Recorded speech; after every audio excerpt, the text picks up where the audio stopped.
see you guys in the dark. Okay, this totally creeped me out.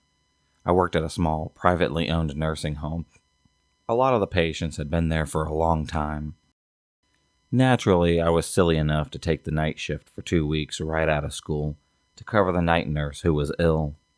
This place had these old hallway lights that they had to stick a paper clip in this slot to the wall just to turn them on and off. Real safe, right? There was one on each end of the main hall. I carried the paper clip on my keyring. So there I am one night. I come in at 11 to take reports, set up supplies and all that. I shut out the lights. The only light is. So there I am one night. I come in at 11, take reports, set up my supplies, things like that. I shut out the lights. The only light is from the lamp on my desk, and the eerie red exit sign that casts this red wash all over the walls. Anyways, I'm standing at the med cart, stocking med cups. I feel a whoosh of air. It's winter, and no windows are open. I hear a rustling sound. Think that it's the resident in number 3 who is restless sometimes at night. His room is about 6 feet from the med cart. Now, being the brave nurse that I am, I decided to check to make sure that he's not trying to get out of bed. I go over to his room and find that he's sound asleep. I do a bed check, and everyone is sleeping and accounted for. The CNA is in the TV room doing flow sheets. I continue on with my stocking. A little while later, I hear the noise once again, and this time I see a figure out of my peripheral vision. They say spirits present themselves in your peripheral vision. It happened to pass by me into room 3. This time I'm not so brave. I take the CNA in with me, who now thinks that I'm nuts. We creep into the room, find the patient sitting up in his bed having a conversation with someone who isn't in that room. When I ask him who he's talking to, he tells me that the man who is sitting in the chair in the corner. Naturally, there's no one in that chair. The aide and I settle him down and then leave the room. At report the next morning, I'm telling the nurse about what had happened. Before I could say anything else, the PT was talking to me. She said the man sitting in the chair in the corner, right? Creepy. Later, I had talked to the usual night nurse who said it happens all the time when she was on. More than one patient had that same experience. I never did get the name of the mysterious man in that corner. In any case, that happens to be the end of my night shift stint. I was too creeped out by that to even bother to do another night shift from there ever again. And honestly, I hope that night shift nurse has fun with that. I'm out. I work med and surgery. About 4 years ago, I had a PT in her late 50s that came in. She had constipation and also went in for an X-lap. Well, the case was open shut. They got there, they saw so much cancer that they just closed the incision. Nothing was resectable. I got her straight to PACU, into room 26. The surgeon didn't inform her of the situation. No family was around. No visitors came during my shift. I got her around 8 o'clock at night. This incident took place around 2 to 3. I entered the room to do my rounds. She was sobbing. I asked her if she was in any pain. She said no to the pain, but said that the other nurse just told me my surgery wasn't going well and I don't have long to live. I just blew my top. I was pretty livid. I wanted to find out who in the hell had told my patient about the surgery. That is the surgeon's job, not a nurse's. I calmed her down somewhat, asked her what the nurse looked like.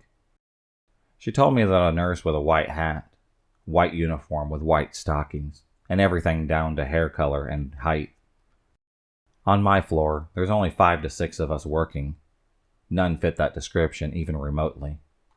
And the only nurse that I know of that still wears that sort of uniform works during the days in a different unit. My patient went to tell me that this nurse in white sat at the edge of her bed. Sure enough, the foot of the bed and sheets looked exactly like someone had been sitting there. The room is also at the end of the hall.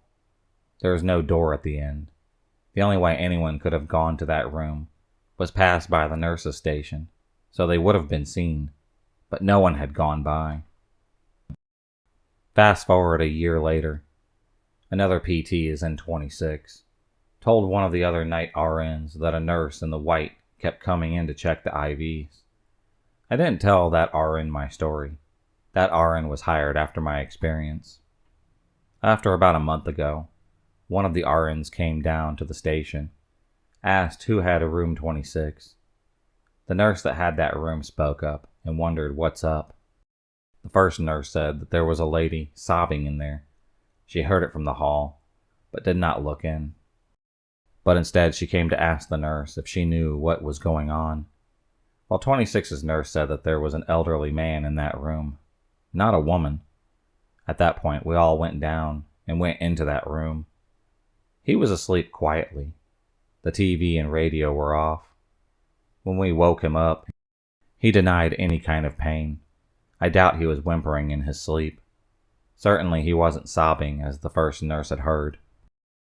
This is my separate weird happenings in one room, all experienced by 3 separate nurses that were previously unaware of the other instances.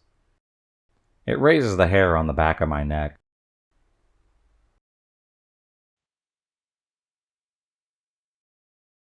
Over the past couple of years, I've been battling with mental illness, and as a result, I did a lot of self-harm, even got to the point where I swallowed pills to end myself a couple of times. But this is irrelevant, due to the couple of times that I did overdose.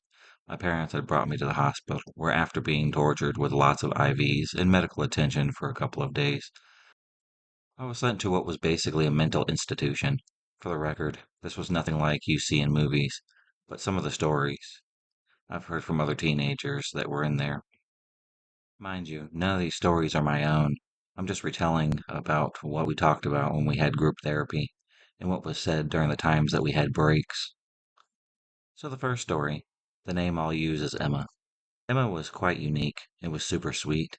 She was the first person to introduce themselves to me after I was institutionalized for the first time.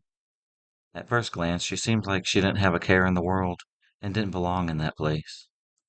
This was not the case, though. Emma revealed that there were 2 voices inside of her head. These voices would argue nonstop and would drive her insane. They would force her to make decisions that she did not want to make. Sleeping was almost impossible due to how loud the 2 of them were. She told me that one of the voices was her friend who had ended herself previously. These voices would also tell her evil things, such as to self-harm, hurt herself, and even other people. When she was put on medication to stop them, it only made them more angry and made everything much worse. They would tell her things like she wasn't worth it, no one loves her, and that she should just die. It was horrible, and hearing the things that the doctors would tell her to do to cope made me want to cry for her. Doctors can be stupid assholes, especially doctors that work with mental illness. I would definitely say never put yourself in one of those mental facilities. They are definitely horrible. It's not a game. These things are very real. I know I said that I would share a lot of stories. I feel guilty, but I'll just tell one more. I'll call this girl Callie. Callie was a very hard ass at first glance, and honestly, for the first day, I was scared of her, even though she was a skinny, blonde haired girl. But her story gives an excuse to be scary. Apparently, what went down, she was at home with her mom, her dad, and her brother. An armed man broke in and ended up murdering both of her parents right in front of her and her little brother's eyes. She was forced to stay with her aunt, grandmother, and other family members who always seemed to neglect her because no one wanted to deal with such a messed up child. When she was living with her uncle, he physically and sexually abused her. For Callie to be able to trust anyone was impossible. Her pastor ended up stepping up and started to help take care of her.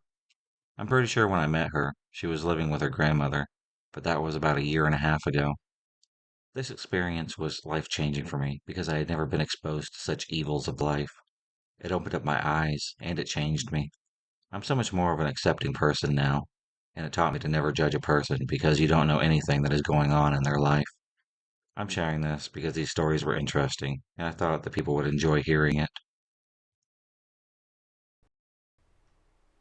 I was new to our hospital. I had only been working there a couple of months. I'd brought a patient of mine up to day surgery from the ER. They called back down, asked me to bring her family up because she only spoke Italian. They needed someone to consent for the procedure that they needed to do. After dropping them off, I walked past the waiting room to head back down the hall to the elevators. I took the back way to get to the ER. Hallways were all deserted. This was once the pediatric wing of the hospital. It's been shut down for years. The rooms are just empty, full of broken equipment and beds, things like that. As I reached the old nurses' station, between the pediatric hallway and the hallway that goes to the elevators, I see a little girl just standing across from the nurses' station, further down the hall. She had pigtails, wore a brown dress, white shoes, held a teddy bear. I thought she was a family member who had walked away from the day surgery waiting room. I was concerned that she would go into one of the rooms and get hurt or possibly lost. So I said, "Hey there, what are you doing? You don't need to be over there. You're going to get yourself hurt." I walked around the station to go grab her and bring her back. She had vanished as I was about 15 feet away from this girl. All the hairs on my body stood up. I turned and ran like a bat out of hell down to the elevator. I hit that button for what seemed like an eternity, until the elevator got to the floor. I got back to the ER, walked up to the nurse's desk, white as a sheet. One of the older nurses had looked at me, said, "Jesus Christ, what is wrong with you?" I remember saying something as I tried to tell them what had happened. After listening to me for a moment or two, the nurse said, "Oh, you saw the little girl ghost. She's been around here for many years." I remember saying, "Well, thanks for telling me about it before all this." They told me that the ghost had been seen near the AR, ducking in and out of the patient's rooms, peeking around the curtains sometimes. The wife worked up at the 7th floor. She said that one time on nights, a whole row of patients' rooms started yelling about a little girl that was running around in those rooms. I guess this girl gets around a lot. I was 13 years old at the time. I'm female, who had gone to the hospital to get my spine fixed. Up until the day before this, I was in a wheelchair. I decided to ditch my parents and enjoy walking, especially while I could after the surgery. I was free for once in my life. I was wandering around the hospital, looking everywhere for nothing in particular, when I wandered near my room to see a middle-aged woman passed out on the floor. I got one of the nearest people to help me. They called it a code blue. Since I was really into anything medical, I knew what a code blue was. I stood in horror as I watched the lady being shocked when I couldn't take it. I was watching some random lady being brought back from the dead. I found the cafeteria, got a sandwich from the deli, and sat at an empty seat. The 25-ish-year-old man sat down at the table, which I had ignored. He muttered to me that he was very thankful that I found his wife. I flashed a kind smile and continued eating. He touched my head, and this really got me creeped out. He said that I had nice hair, and I was just like, hold the fuck up. I squeezed his arm until he had let go. I just glared at him. That made him walk away from me. Then a couple of minutes had passed by. The guy was back with the same sandwich as me. He stated that the setup was not how he imagined our first date. I said, hold up. You go messing around with other women while your wife is in the hospital, dying? That's it. I'm out of here, dude. I found a group of adults who I knew. I told them about the situation. My dad was amongst the group. He angrily stood up and pursued the man, pushing him against the wall, yelling so much that his face was red. The guy proceeded to say that my dad had a pretty girlfriend, referring to me, and that pushed him over the line. A 13-year-old me snapped. I told my dad to step aside. I gave that guy 2 black eyes and a bloody nose that day. My dad had never been more prouder of me. If you enjoyed this video, please subscribe, like, and hit the bell for notifications on future videos and become a stalker of the night. And I'll see you next time.